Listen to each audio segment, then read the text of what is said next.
stop there. That is Sentongo. Sentongo John Adams, who has been impersonating to be a UPDF Lieutenant Colonel. Our intelligence personnel from CMI under 1st Division got information, of course, from the Wananchi, and we had to move to his house to conduct a search with the police. Land grabbers in Kampala under the disguise that they are senior UPDF officers. Secondly, he has also been seen going to the police posts to try to where he got our army stores. We are following. We are following, and we shall make sure he tells us where he gets army stores. And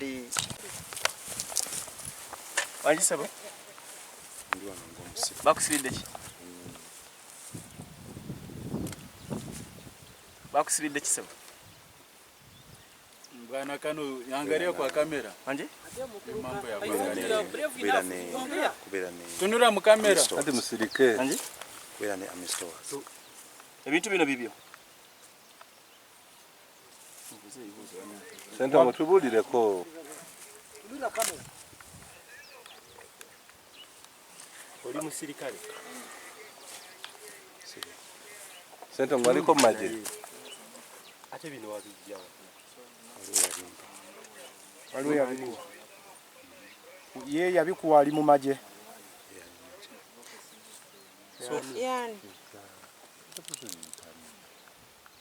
Sentongo ngo ine namba ala o yetunda mu kamera la mu kamera Sentongo ate ye namba bera y'abakulu Sentongo tu namba yiyo ani yagikuwe namba wajijja wa trainingako oba tutegera wakola question officers tetulegera kiki tunule Sentongo tuma mu kamera otubulire namba giwajijja ate mu muwogo ebintu bino bibadde bikuyamba mu tajja kwogera sitanga koko sibanga koko tunula mu kamera era siferanga koko muntu obadde bikozesa ki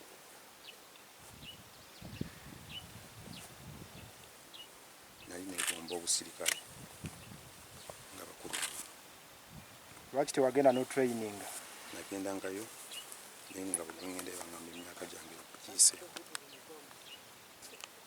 senta ngebyambalo bino biri origino obijja luddawa ne ranks zino zijjawa nezijambuya nga baziguza bakola batyo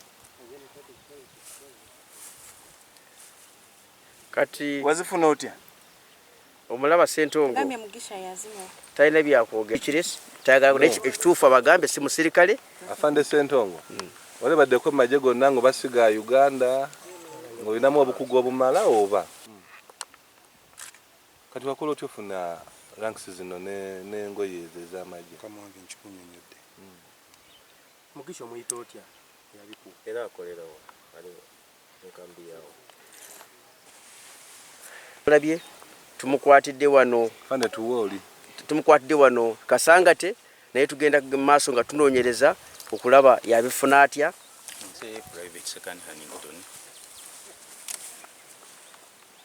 oli musirikale ndi musirikale kyaze kityo kukwa mbali bakutte Sentongo oyo nali manyi nti musirikale okuva obwedda omulama nga bandooza nti musirikale naye bamukwata ne bamutwala Kasangati kati omu ku mukwano gwa fande gwagambye yadduka nakubira munango naga nti Sentongo bamukutte ali Kasangati mu barracks so nze nangamba nti naye angambye ngende wa mukyala we mugambe nti bamukutte binava ku mulimu nengendayo netusanga nga nabwe nasangira Sentongo nga bamulese ku saaki nange bangamba semugulufu nenzija Sentongo mmanyi mulaba bulabi mbanenga mulaba nga officer abadde atera kukola biki si nnyo nti abadde nnyo omukwano gwange mbadde musanga wansi newairo gwange mubulamu bwange nakamusanga emirundi giringa 3 twasenkanako mu bbaala nemusangako mu kkubo era emirundi nga 2 yantumidde namuntu ndowooza nga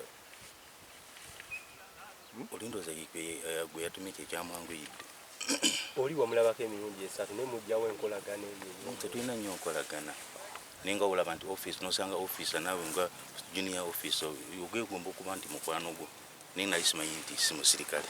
Namba yo eri kimu maji yange eri RA 184312 private second Huntington. Oya yo attached Internal Security Organization. Weya Nakasero. Bali simanyi nyo operation zibwazikola kati sita nyuma ni nti olwasooka namusanga mu bbala nanyini bbala n'amundaga ndio yo office. Onako olwasooka olwokubiri ne musanga kubo uniform. Onako olwokisa. Okubolyawa Ekirekeeyo. Ebbanga lyobaddeko naye abadde nga ayambala uniform ya Lieutenant Colonel okobanga ne zino endala ze tuba tuzazambalako. Za Jeno. Za Jeno. Kaje namulaba naye. Yokka mirundi gyonna. Mirundi giringa ebiri. Kukuwa amusanga akola ki? Twasingana ku petrol olwasooka namusanga ku bbala. Ebbala yo Kirekeeyo olwokuba twasingana ku petrol station ng'anywa amafuta ekireka. Nsaba bansonyi tutambula n'omuntu nga simanyi nti musirikale. Kati ono ebyayogedde tubinoonyerezaako kubanga gamba ava mu Internal Security Organization. Tujja kufuna information bulungi nnyo tugende mu system tusange musirikale oba si musirikale. Naye kati byayogera naye tumusanze nga alina omuntu omukyamu ate tukugambye abalala babiri baddusi tukyabanoonya naye tujja kubafuna.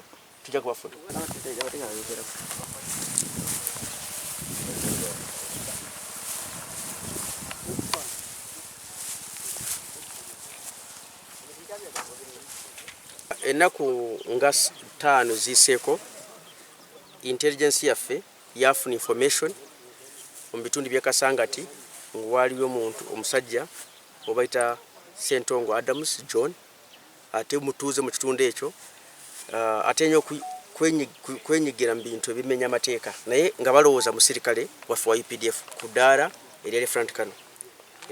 Intelligence yaffe ne movinga negendayo of course ntufuna police twagenda nayo n'abakulembeze okulaba nga tusaachinga ennyumba ye kufuna ekituufu. Twamusanga ali mu uniform yaffe ya UPDF ayambadde ranks owa pips ez'eddala the Lieutenant Colonel. Ntumukwata ne tusaachinga ennyumba yonna we twafuna ebintu bingi mbirabyeko ranks kuva ku Major General ne zeekano Lieutenant Colonel eyalinga ayambadde eza Major na Captain. Kati okusooka abantu bali balowooza Captain okusooka balowooza obyali nga kyali Captain some times back nga yambala rank ya Captain kati obaze nga bapromoting abantu mu magye nawe nga agenda mu maaso ayirinisa ne ya Major yajambalako Lieutenant Colonel yayambadde kati ne ya Major General waliko efaana bitufunye nga yambadde ranka ya Brigadier efaana mu birabyeko kati abadde nga akyusa ku ranks kusinziira ku mission eyagendamu. Tusanze ebintu bingi mu magye ebya military stores ebintu ebyamagye bitukolesa uniforms pairs nganya muzira byawo engato z'amagye abadde nga alina toy pistol eyakolesa mu bubbi alina walkie-talkie radio call alina signs za traffic ezikuyimiriza motoka ng'ekiro ne engato ne ceremony uniform ez'amagye ne pips za ceremony yo ebyo nanga n'enkofiira za ceremony ebyo nayo badde nga abirina. Waliko abantu abakyamu abambala uniform z'amagye ne beenyigira mu bikolwa ebimenya amateeka ate abantu ne balowooza babadde basirikale katono singa omusisinkana ku kubo ayambadde ranka ya Lieutenant Colonel aba senior officer olowooza wayenyigidde mu bintu bimenya amateeka abadde nga agenda nnyo okulaba nga wa obukuumi oba protection mba grand grabbers ebyamataka bamutwala mu byalo eyo ayambadde uniform n'agamba nze ne Lieutenant Colonel mu magye n'atiisatiisa abantu. Mukimanyi bulungi fe UPDF tutwenyigira mu byamataka omuntu abanga akoze ensobi abanga agikoze ng'omuntu naffe nga institution tutuli mu byamataka ate tuze nga tuvumirira kati Ssentongo sina musirikale omulaba muli awo impersonator naye abadde nga agenda byamataka nga yambadde uniform zaffe ate erinnya lyaffe n'alyonoona naye intelligence yaffe emufunye alina n'ono bayita Huntington Second nawe mulaba wano nawe babadde nga bakola wamu okulaba nga beenyigira mu byokumenya amateeka nga gezaako okuyamba abazi b'emisango abantu abakoze emisango wali ku poliisi wenajja ng'omukulu mu magye ng'agamba poliisi nga Kira police post n'abagamba nze ku bano abantu mbaleke bagende kati nawe wenyini abagambye wano nze siri musirikale naali ng'anyagala kuyingira amagye naye emyaka ebadde egenze omulaba emyaka emuwibira katambaala ate naye abadde nga akolesa uniform yaffe nga UPDF tukirizibwa kutwala civilian yenna kusinzira ku UPDF Act 2005 section 161 etukiriza okutwala civilian mu kooti zaffe z'amagye singa tukusanga ng'olina ebikozesebwa oba olina UPDF stores kati ebintu byonna birina kati intelligence yaffe ejja kugenda mu maaso nebeera ng'enoonyereza kubanga abadde nga tayagala kwogera bintu bingi najja kulaba ng'efuna ebintu bino yabijjawa singa tusanga yabijja mu stores zaffe tujja kulaba ani oba bimuwa ate nabo ajja kukwatibwa kubanga naffe tuyinza kubanga tulina omuntu mukyamu ng'atwekwekwamu ng'akola ebintu ebikyamu naye kati tugenda kunoonyereza kulaba ani abadde akolagana na Ssentongo na tiimu ye naye kati Ssentongo we prime suspect kubanga bagamba owolabyeko w'omwana ande we acha arranging wakyayogera ati nange ndi musirikale naye ng'agamba nkola n'ekitongole ekya International Security Organization CUPDF nakati ffe tujja kunoonyereza tugende n'omubaka abo mu departments ayinza kubanga yaddukayo yadizatinga naye nga abadde nga yeenyigira mu bikolwa emenya mateeka naye tujja kulaba bona nga omusango basinze obanga tukuna basinga naye tujja kubatwala mu kooti z'amagye ne basimba mu kooti z'amagye ne benyonyolako ebintu bayafuna batya ate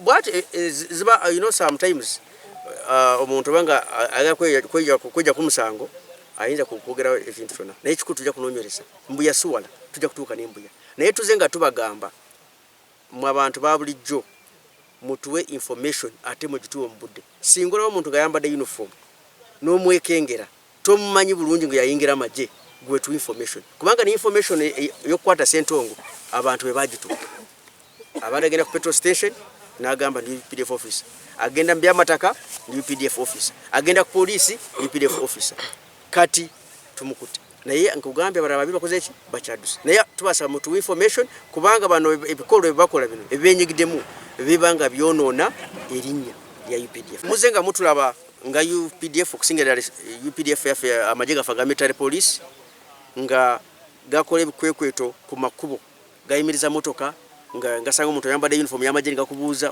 gwani ogendawa ovaawa oyina permission movement orders kati kulaba nga bakwata abantu abakyamu nga bano abadde bambadde uniform z'amagye abalala bateeka ne jacket z'amagye ku motoka nga baga kutiisa traffic kukubo kati abo bonna tujja kubanga tubakwata ate ne basimba mu kooti z'amagye kubanga ebibakola bimenya mateeka ate bibanga byonoona erinnya lyaffe bambala uniform zaffe ne bazibba bagenda kuzibisa ku makubo naye abantu ne balowooza amagye gasiiwuse empisa gagenda kuba ffe UPDF tuli magye ga mpisa tuli magye g'abantu kati abantu abayinyaga kuwa abantu baffe bonna mu ggwanga singa mulaba omuntu ng'ayina ebyambalo by'amagye ayina ebintu by'amagye muwe very conscious ate mutu information mu budde ffe tubeera kumpi nammwe poliisi eri kumpi local authorities mubalina mu bitundu byammwe n'amagye tigali wala kuva mu bitundu ebibeeramu mutu information singa mulaba omuntu ng'ayina ebyambalo by'amagye ate nga tumutegera bulungi wa muserikale mutu information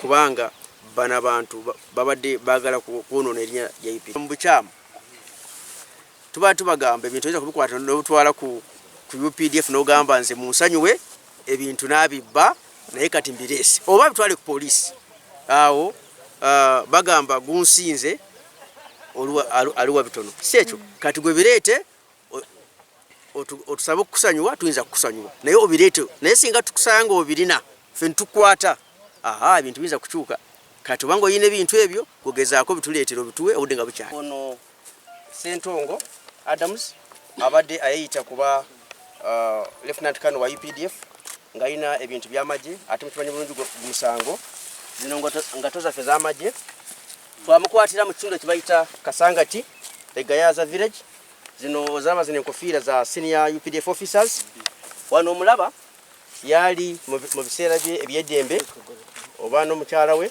nga yambadde uniform zaffe za UPDF wano zino enkofiiro ziraba ceremonial za senior UPDF officers tutenye kuzambala ku mikono zino pips oba enyota eno ya captain eno giraba bulungi nayo captain zino za major eno lieutenant colonel kati obadde nga kusooka bali abantu nga bamulaba nga ali captain naye abadde nga agenda nga yerinyisa n'afuna eddaala lya Major n'ava ku Major n'afuna Lieutenant Colonel, naye abadde ne pips eza full Colonel nazo muziraba wano, ceremonial pips oba ranks za Colonel, naye wano ate abadde nga yepromotinze n'atuuka ku Major General, wano abadde afuuse 2-star General, naye ffe twamukwata nga ayambadde ranka ya Lieutenant Colonel.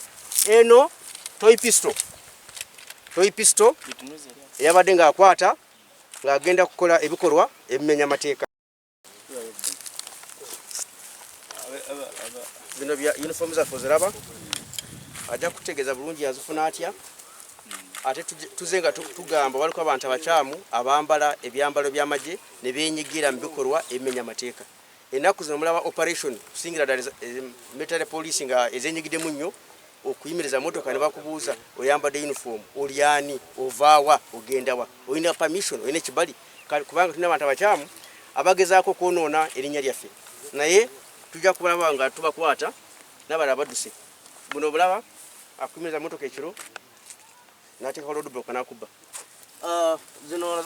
These are ceremonial uniforms. As I had told you earlier on, the UPDF Act allows us clearly, that is the UPDF Act 2005 section 161, that the moment a civilian is found with the UPDF or the military attire, is a candidate to be taken to army courts. Therefore, when everything is done, investigations are complete, he would appear in a division court martial or a general court martial. He's here. You can see what he has. He has never served in the forces. Therefore, these are the problem tarnishing our image as an institution. But we shall go an extra mile and ensure that we throw the net wider and continue fishing one by one and pick one by one. And the other one is a platoon for police force, the other one is an ID. And we have been telling the members of the public that there are such a negative elements in our society who have been going ahead terrorizing Ugandans. He has been involved in giving protection to land grabbers, and whenever he goes there, of course, our name is tarnished, because people will always think these are our UPDF soldiers involved in land grabbing. That's one. Two, at a certain point, he went to the police of Kira trying to rescue a suspect. Therefore, you can see he's here himself. He's not an army man. He's not an army now. We are still investigating, because as you know, sometimes people desert, and they desert with our uniforms, and sometimes people can get uniforms through dubious ways.